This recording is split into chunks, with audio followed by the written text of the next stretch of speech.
Hello, bot fans, and welcome to Season 2, Episode 2 of Red Square, Blue Square, your go-to for BattleBots recap and reaction.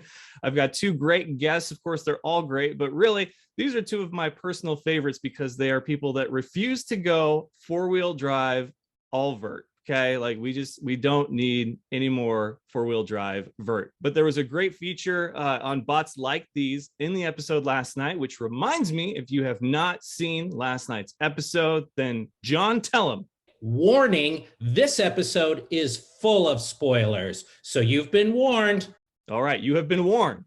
Spoilers all over the place here, so make sure that you go back, you watch it, then you come back for this amazing interview with my two guests in the Red Square. We have the man from the deep, and that is the mighty Matt Spurk of Kraken. Welcome, Matt. How you doing? Good. Thank you. Thanks for having me. And in the blue square, we have the wooliest of mammoths, captain of Mammoth. He is Ricky Willems. Welcome, Ricky. Hey, well, thanks for having me.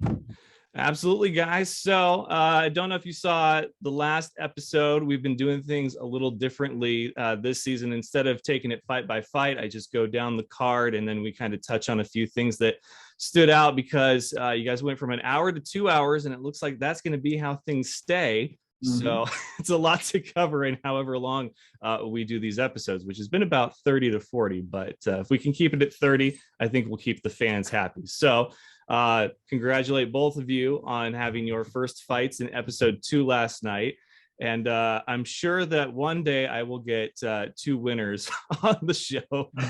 We'll get to that in a minute. All right, so let's take a look at the cards, start and take it from the top. We had to kick off the show another fun one. This was Yeti versus Mad Catter, the return of Greg and Yeti after taking some time off, which there's a lot of teams that bot fans might think are new. No, they're not new. They're just coming back, and Yeti looked a little different. Mad Catter looked ferocious as they get the win by knockout. In fact, you look at the card, we've got 4 knockouts, 5 knockouts, and only 2 went to decision. In 2 episodes in, we have yet to see a fight by split decision. So the judges' work is already going much smoother than it did this time a year ago. And fight number 2, we had the new defender, that is Jason Vasquez's robot, that took on Ribot. And Ribot, another one of those bots that year after year seems to become better and better. So they win also by knockout. Then Hijinks versus Mammoth, Ricky, our man in the blue square himself. And Mammoth gets a win by knockout. You don't see that every day, but there's a lot to unpack and digest from this fight. Can't wait to do it. But congratulations, Ricky, starting 1-0. Then Kraken versus Rotator. Victor Soto's never won his first fight of the season, and he would tonight. And that was a unanimous decision. So it did go the distance, Matt. I mean, I don't think that's anything to hang your head about. You have had some great fights go the distance. So I think they recognize that, the powers that be, and keep putting you against, bots that they're like, all right, let's see how you do with this one. And it was a great fight, a rare stoppage, which we will talk about that too. So Rotator gets the unanimous decision. Then the return of Rusty. Everybody loves David Eaton and Rusty. They take on the newcomer Blip, which is a new bot just like Defender, but this one is being captained by a former team captain, if you're following along. Former captain of Tantrum is Aaron, and he is now captaining Blip, which looked like the real deal as far as flippers go. There's so much that can go wrong with a flipper bot, but it did not look like it had any issues. Of course, poor Rusty. It's like, all right, got to have the sacrificial lamb out there once. Who's it going to be that, ruins the fans' day? But he's always got a smile on his face, and I think that's the important thing. Then Tantrum, speaking of which, Tantrum with the new captains, they took on Malice, and they actually got the win after 3 minutes by unanimous decision. Looked like Malice had some issues early on, so we might touch on that a little bit. But Tantrum, man, for a bot that looks like it doesn't weigh all of 250, and how quickly it gets around and how small the weapon is on it, like this thing really is effective. It does very well. So good job to the team. Tantrum. And then finally, your main event, Bloodsport. versus Whiplash. Whiplash gets the win via upper deck knockout. I don't know if that counts as any more points than just a regular knockout, but congratulations to Whiplash. And Matt's video froze up, so we'll see if we get Matt back here. It's a great look for Matt too, the blurred. Yeah, it's like that little picture of your head that appears at the bottom when you're playing Doom or Doom or something. He's very focused and he's back. Matt Spurk has fixed whatever issue it was. Well, I'm not going to edit that stuff out. That's the beauty of having a reaction show for BattleBots where it's all techie stuff, is that the technical stuff always seems to have an issue or go wrong. So we're not going to cut that out. But Matt is back, and we had just talked about the main event, Bloodsport versus Whiplash. Whiplash getting the knockout in the upper deck. Not sure if it's worth more points, but hey, that it happened. That upper deck is there. So let's start with that. We'll start with Ricky, obviously, because your fight was a win. Sorry, we'll get two winners on here eventually. And also because I'm wearing a Kraken shirt and I feel bad. I don't have a Mammoth shirt though, although I do miss Ricky's Mad Max Road Warrior type look that he had a couple of seasons ago. Well, maybe it'll come back. We'll see. I do have a shirt set aside for you now. I put in an extra one in the last order, so perfect. One way we got to get it out to you. All right, so the upper deck, love it or hate it? Like, what was your first thought? Obviously, you guys are the kind of people that love any kind of innovation, ingenuity, changes, but as competitors, you may not like this kind of change. So, Ricky? So, I love the spirit behind the upper deck. The thing that got me is we just got so little notice on it. Everyone's build was pretty much done when we found out about it. And of course, the upper deck came along with getting rid of the out of the arena zones around the arena. It was supposed to be kind of a balance thing, but also something new. So hated the fact that it was there this year. In theory, that could be a really neat thing. And I think it worked out a lot better than it had any right to, given the timing of everything. But at this point in the season, the way everyone else is watching the season, episode 2 timing, I was still super skeptical. And I can't say it ever won me over entirely, but it warmed up on me a little bit by the end. All right. And Matt, you and Kraken, you're kind of a low goer there with Kraken and the grappling. So I don't know if you had any feelings about, a difference to the arena landscape. A lot of the same sentiment Ricky had. It was kind of late in the game and it kind of threw a wrench in the works. And it really, I could see where a lot of our competitors, like the horizontal spinners, the Gigabytes, the Captain Shredder, the Tombstones, the Malice, they were going to struggle with it. Those big horizontal spinners, those extra corners don't help them. But from a grappler that doesn't want to really fight those types of robots, it was great for us because I was like, great, there's more corners for me to shove them into. And kind of grab them and tuck them back into that little corner, and I could really kind of control that exit there and kind of box them into the corners to prevent them from getting spun up. So selfishly, I was all about it, but I could see where it was a big change for a lot of people. And a bot like Ricky that needs a larger, it's a huge robot. It needs a big arena to really be able to navigate. That really kind of boxed them in as well and prevented them from being able to maneuver the way they needed to. But obviously did better at maneuvering than I did.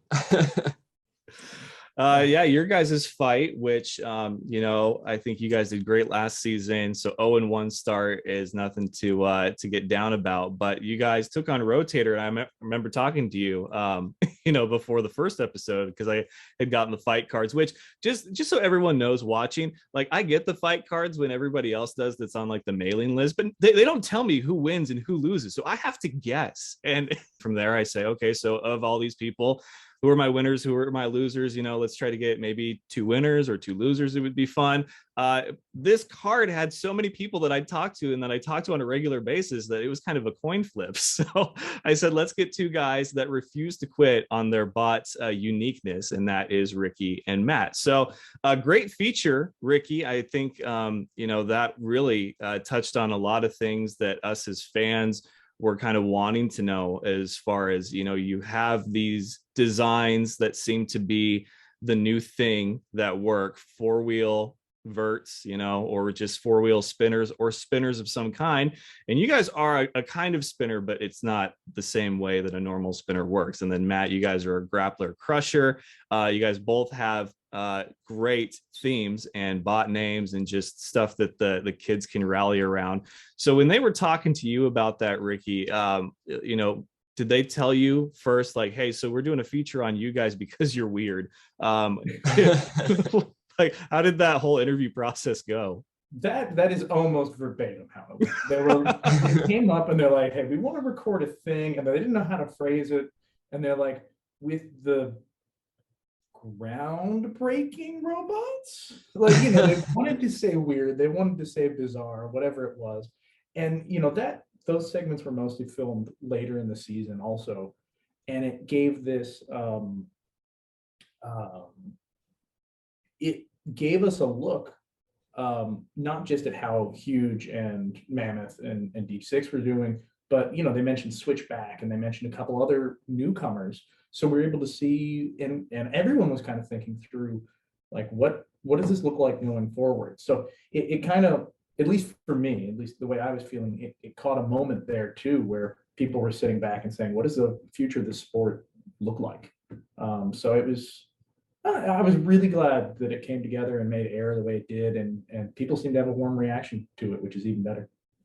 Yeah, as a football fan, you see a lot of people trying different things. Wildcat was popular for a couple of seasons. The read option, Chip Kelly even was a head coach for a while because he did so well with this unique style of offense at the collegiate level. But, fundamentals is ultimately what wins out in every sport, depending on how much they change the rules to favor the direction they want it to go, which it doesn't seem like BattleBots is necessarily doing that because they love their variety. And so, Matt, obviously you've been around a while, and I didn't mean to get sidetracked, but you and Rotator, I said, look at you getting the big time matchups, and Rotator I thought was going to be a challenge, and it was. But you guys had a lot of fun. And of course, Kraken continues to improve just like every bot that we see. So when you get that matchup and you're like, okay, so this is how we're going to start the season.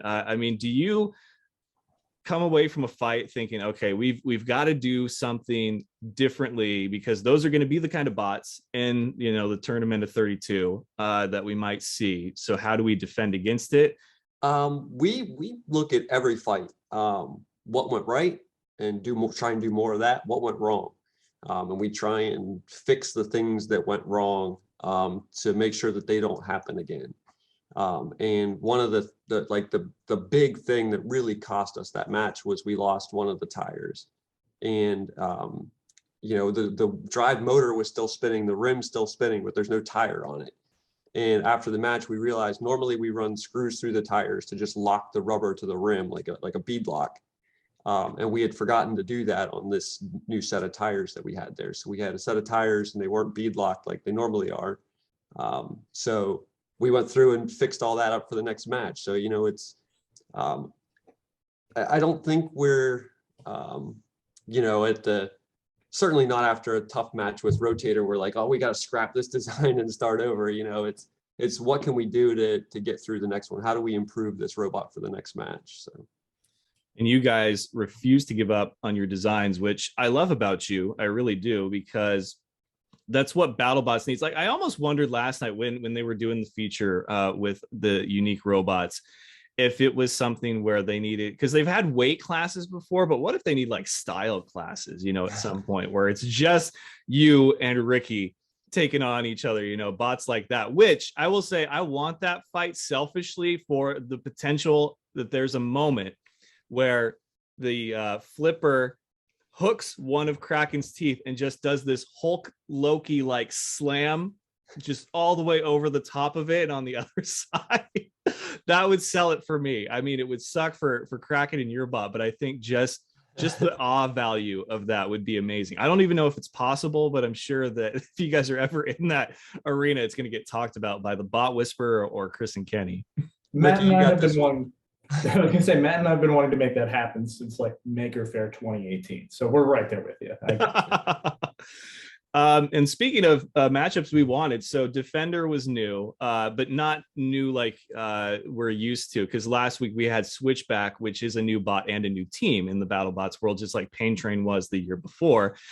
This was, I mean, sometimes families have those two sons that play football and then they get drafted by different teams and they play each other, and now they've got to do that. But I think this was just one of those where it's like, I think I can get out of the shadow of Maddie and do it myself. Who knows what the real reason is behind it, but you guys all have a tendency to get these moments where you're like, let's try something different. And Aaron did with Blip too, which we will talk about here in a second. But you have a bot like Defender and Ribot, and so it was a great matchup. You love seeing a new bot come out there, and obviously there's going to be some adjustments and changes that Defender needs to make. But why on earth was him versus his brother not the first fight of these two bots? Like, that's a matchup I was expecting.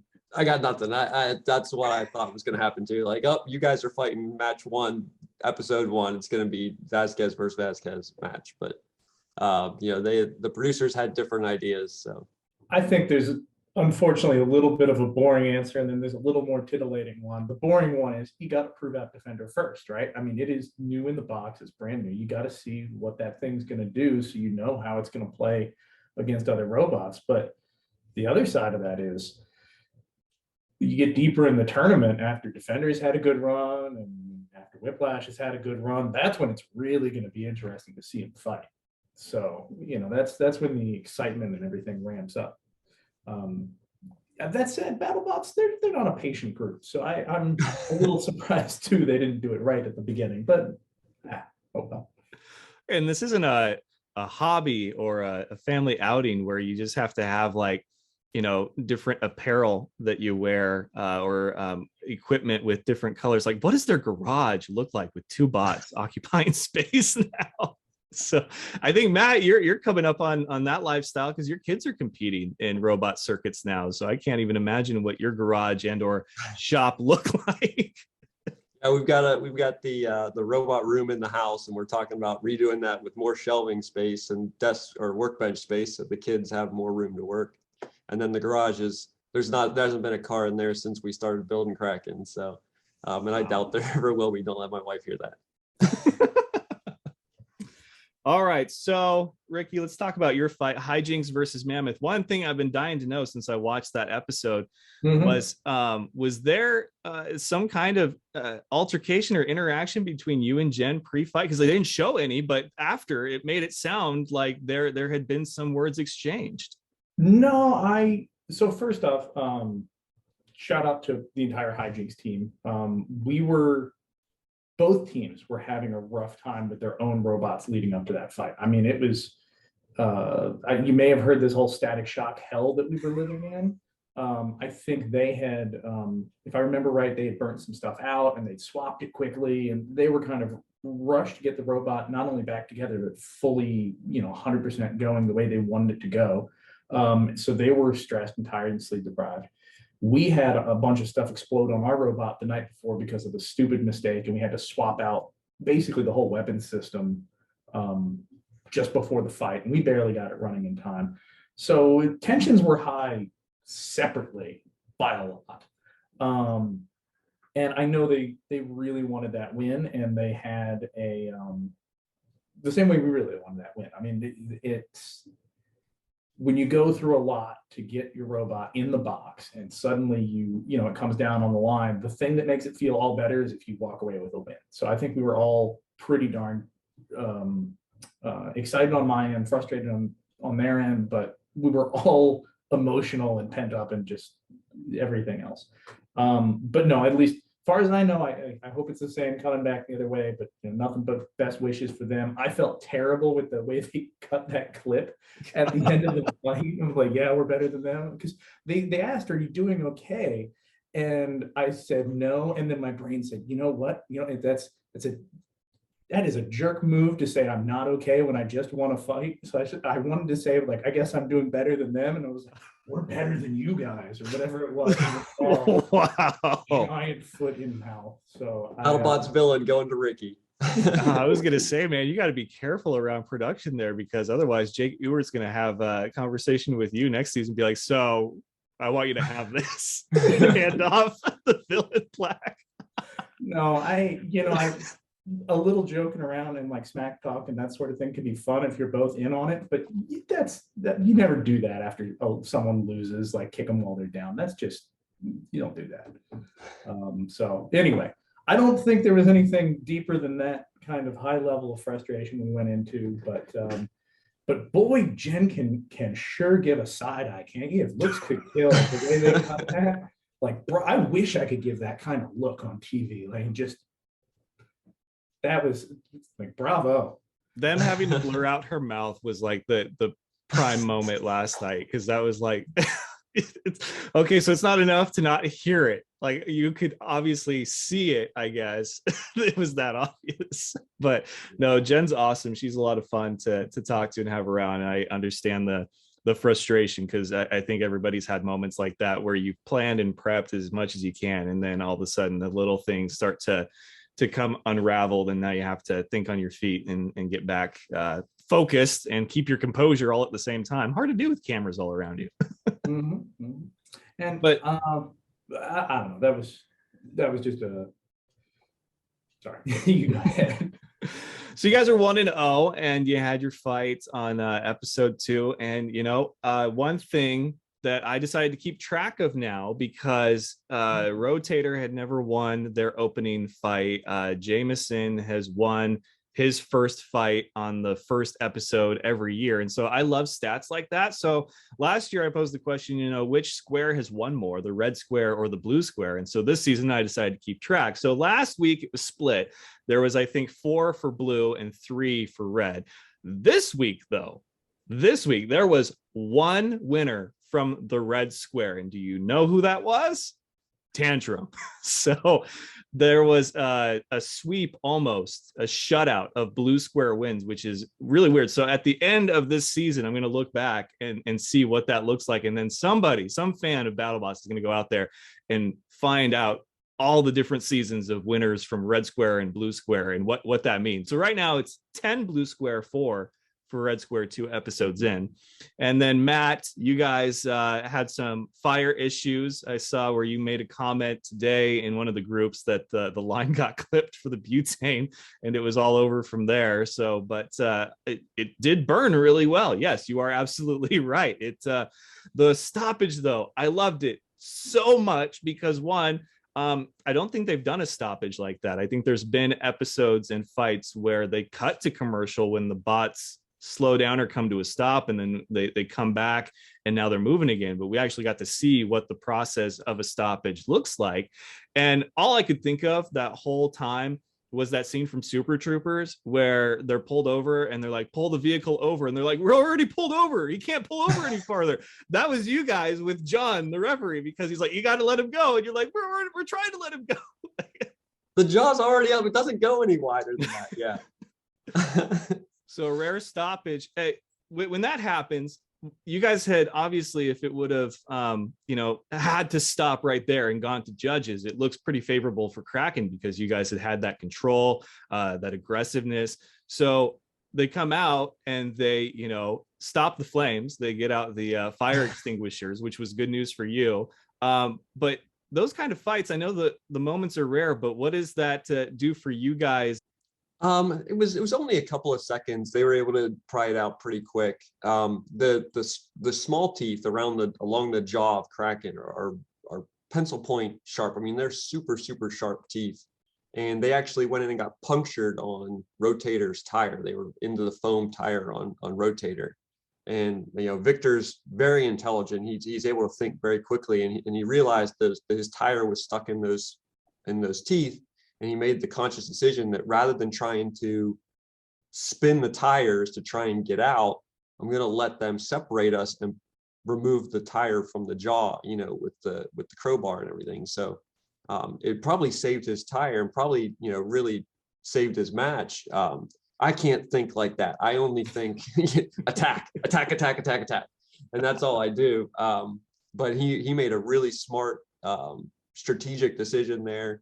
And then they separated us really quick, and it's kind of it's a weird situation, because now, you know, at the start of the match, you're on opposite sides of the arena. You're trying to close on each other as quickly as possible. But when they do the stoppage, both bots have to kind of back up and then attack again. So you kind of get this separation at the beginning, and then you got to kind of regroup. And well, still a good fight for you guys. Like I said, it was one of the few decisions that we had, unanimous for rotator, and that was all because of after the stoppage. So a tale of two parts to a fight, if you know, I'd say two halves, but that's really not how that works with BattleBots. But I gotta say, I absolutely love that there are no ties in BattleBots. Like I had to think. I was like, wait, there's a stoppage. Like, do they tie now? And they're like, it'll go to decision if they can't remove them. I'm like, oh, that's awesome. Like, there can never be a tie in BattleBots. And I think a lot of people overlook that fact, that of all the sports, of all the competitions out there, this one, every fight, there is no tie. There's no way that you can tie. So that's great. yeah, Let's talk about the two newer bots, you know, because they're not true new, but you have Defender, who is a part of the Vasquez clan, and then you have Blip, who is one of Aaron's creations, and he is batting 1,000 for bot designs. Defender, I think, is a great choice and a great, you know, test it to Jason, obviously. But it's got some work to do. I don't know if their first fight against a bot like Ribot was a good measuring stick for the potential of that bot. But, you know, when you guys have builders that have built successful bots or been a part of successful teams, and now they're going to try something new, is there a percentage that says that they will likely be successful or not successful? Because the difference between the two, I mean, it's pretty broad. I mean, Blip worked flawlessly. It was against Rusty, which has a real hard time self-righting, if it even can. And then Defender went against a horizontal spinner in Ribot, which has gotten better and better each year. So Ricky, let's start with you. New bot designs by BattleBot veterans. Your first thoughts? It's really fun to see someone, especially like Aaron, come along and do the I don't know if you've seen inside those robots or not, but the mechanisms and the thought and the engineering and the creativity that goes not just into the outside of the robot, what you can see, but what goes into making it work is really neat. So on the one hand, getting to see another example of creativity just come out, that's great, because it's nice to know someone like that can try a new thing and have a pretty good chance at it. I mean, most teams, it takes a while to really get the ball rolling. So to see a new creative design come out of the gate and hit the ground running is awesome. On the other hand, seeing you know, another robot come out of the Vasquez family and have that be the kind of first budding off into a new team, and we were talking earlier about maybe that becomes some interfighting and some rivalry there. I think that's kind of a neat concept. The only thing I miss is I also love seeing things that are completely out of left field, brand new teams and young people come in. So 2 robots, 3 robots being branch off teams, great. I just hope we don't have all split offs and, you know, joins and coming back together. And I want to make sure we're still getting new robots in there too. So Blip, super cool. Defender, a lot of potential. But also there's a lot of new teams coming in, and those are the ones that catch my eye a little more, I think. Very good. And Matt, for you, obviously, you know both of these teams very well. But I thought it was interesting that Aaron made the comment, or maybe it was Chris trying to quote Aaron, saying that the reason he decided to leave being captain of Tantrum, he's still involved in some ways, to design Blip, is because they made, you know, the round of, I think, 16 or the final 4 actually, and he thought, all right, good enough, like that bot has clearly done what it's been designed to do, and now I'm going to move on to something new. I don't know if Kraken will ever be perfect, or how many teams there are that even believe that a bot can be as good as it's going to get. But have you ever thought about you know, being like, okay, so Kraken clearly has respect and it's doing well and had a winning season, made the tournament, I'm going to try something completely different now? oh yeah, absolutely, all the time. When we talk about that, you know, like, what is it a Kraken evolution, or is it a new robot, or what do we want to do, and how we talk about that every year. It comes up, do we want to change the design to something different, to more competitive, to a different shape, something that gives us a competitive edge. So yeah, we have those conversations all the time, and we've learned, you look at the jump from first Kraken to this kind of second iteration of Kraken, and it's a massive leap. And so the next one is, what's the next evolution that gets us into something that's a giant nut contender. That's what everyone's trying to do is win the championship, and what do you got to do to get to that level? Well, it was great to see new designs enter the battle box. I think Blip is going to be a lot of fun to watch. And that brings us to the kind of rapid fire questions to wrap up the episode here. So talked a lot about design in this episode, and specifically the out of the box concepts like what we've got with Mammoth, Kraken, huge, even hijinks a little different. And they had Smee in there, which we'll see how that works out in round 2 for it, season 6. But you mentioned, Ricky, that there's a lot of bots that are low to the ground that try to get under you. And so we see bots like Hydra, like Whiplash, who, was phenomenal in that main event against a bot like Bloodsport, using the upper deck to its advantage. But I understand what you're saying, that, you got to try to design a bot then that can counter that by getting on top of them. My issue is that the 4-wheel, whether it be vert, flipper, or pusher, works because if the weapon fails and it becomes a pushing match, you have an advantage. You look at Malice versus Tantrum. When Malice's weapon went out, I knew instantly who was going to win that, even if Tantrum's weapon stopped working, because Malice can't push anybody. Neither can Tombstone, and neither can a lot of 2-wheel bots out there. But Matt, your design is very pusher friendly. In fact, that's part of the whole concept. You want to box rush, get under them, and then start to have control over the opponent.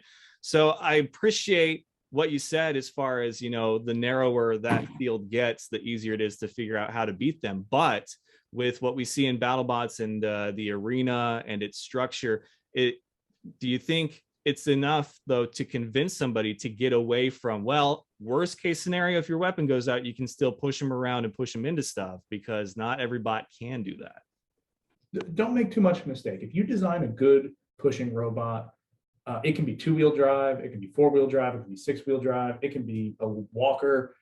You can make something that is designed to push another robot if you want to, when your primary weapon fails. It's a min-max game. The robots that you listed out there are ones that said, we're going to put all of our eggs in the weapon basket, and if it goes down, we're out. So you may have a point. Teams might need to step back and say, what happens if our weapon goes out? How can we make this a better push robot? Maybe we shouldn't be putting all of our eggs in that basket. Or maybe there's some basket that we hadn't heard of yet, we haven't thought of, and let's try pushing it in there. Mammoth is 2-wheel drive. We can push pretty well, all things considered. Like I said, Kraken also, fantastic push bot, 2-wheel drive, Sawblaze, excellent, plow. So there's more options there. The builders just need to take the time, and the biggest trouble is taking the risk to try something new. Great point there. And Tombstone is the Conor McGregor of the BattleBots world. It goes in there and it's either going to be a glorious knockout, or it's probably going to lose by getting knocked out itself, or by decision, because it just doesn't, its whole purpose of being is to go in there and get the knockout, right? That's why the wheels are exposed. That's why it has the weapon that it does. And if that's what Ray wants to do, that's what Ray is going to do. So I think, like I said, last night's episode was great. The feature on Pete, the bot whisperer, you guys with your out of the box designs, it really was great to see that kind of stuff highlighted throughout an episode of BattleBots, and take a little bit more peek behind the curtain there. So as far as your guys' bot designs go, since we are early on into the season, Matt, they're clearly giving Kraken some more respect with his opponents. I don't know if after getting fed Rotator, if there's an opponent that you hope you get that maybe it's like, okay, so let's get in the win column now. But I'm sure you guys have a very eventful season. And then Ricky, one thing I wanted to ask you, since Mammoth is now, I think, a foot shorter than it was last year, at what point does Mammoth's name become ironic? Because you can't, there's not a middle, like it can't be 4 foot, like it's got to be like at 3 feet high at some point for that to work. So I got tiny bone to pick. That is the second time. I think it was Kenny. I think this is the second time Kenny has gotten heights mixed up. He had my personal height mixed up when he first introduced me years ago. I think he cut 2 inches off. And then Mammoth this year is more than 5'6". We did have a configuration that could have been 5'6". We never used it. Going into the fight last night, I think we were either 5'10" or 5'11". And we wanted something that could reasonably round up to 6 feet. It should be around 6 feet. If we can't make it bigger, we at least don't want to like get rid of our namesake there. So that, like, they said they'll fix it in a later episode. I was angry emailing all night, but we'll, yeah. So it's a good point though. And to your thing earlier about doing new designs and think about things every year, I'm like, well, do we want to try something a little different than Mammoth? But one, how far can you get away from the Mammoth that we have and still be Mammoth? And I think we're already pushing that boundary. And two, people love it so much as a weird robot. It's hard to turn away from. So I don't know. I mean, as long as there's a special spot in everyone else's heart for Mammoth, there's a special spot for me. All right, guys, last question, since I don't really think there was a huge upset last night. There were some fights that I thought might go a different direction, but I didn't jaw drop at the end result. And then on that same note, I don't think that there was really a biggest surprise. So the last question of this episode will simply be, who impressed you the most? Matt, let's start with you. Oh, man. I'm going to say Mad Catter. I thought Yeti coming out with kind of a dream team of builders of, Greg Gibson as a builder driver and Christian Carlberg as kind of, this legend of a builder. That machine is awesome, really well built. And Mad Catter kind of manhandled them. I mean, it was not as close as I thought it was going to be. And I think Mad Catter is one of those robots that's really underrated. Every year doesn't get the respect it probably deserves, but that's a really good team, really experienced team. Calvin is a fantastic driver. That was the team that really out of the gates really kind of, wow, okay, Mad Catter's for real this year. I would agree. Ricky, you most impressed? That was my first time seeing Blip do its blips, and that I was so excited on that. I don't think it was a surprise by any means, but I loved the opportunity to see that thing do its thing. So I think there's a certain level of skepticism for new bots, and just like, especially when they go into the details of its mechanics and break down how it's supposed to work, because we've seen where bots, it's supposed to work like this, and then it never works like that. So yeah, I would say Blip was pretty impressive, but yeah, Martin Mason and Mad Catter, who I still want to have on this show at some point, if he can hold character for 30 minutes, that's good. So there's a Martin Mason invite number 2 for Red Square Blue Square, and that's going to do it for episode 2 of Red Square Blue Square. You guys, thank you so much for joining me. I appreciate your insight and conversation as always. Oh yeah, thanks for having us. Yeah, my pleasure. All right, guys. Well, don't work too hard. Enjoy the rest of the season. And for Ricky Willems and Matt Spurk, I'm Richard Tiemann. This is Red Square Blue Square. We'll see you next time.